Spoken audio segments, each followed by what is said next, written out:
This video demonstrates how to replace and pair your ORP module on the SP-600 handheld water multimeter. Start by removing the old module and placing the new one onto the unit.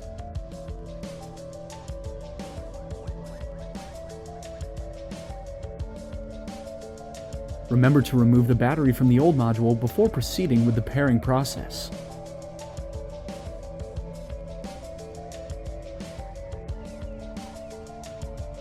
Press the OK button to power on the unit.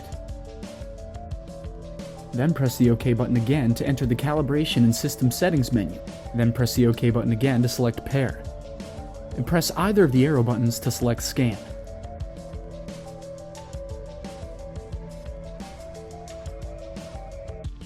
The new module will then appear on the device list. Note that the MAC address on the device list should match the MAC address printed on the back of the new module.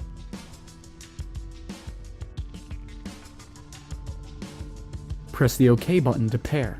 A pair success message will appear, and your new ORP module is paired and ready for use.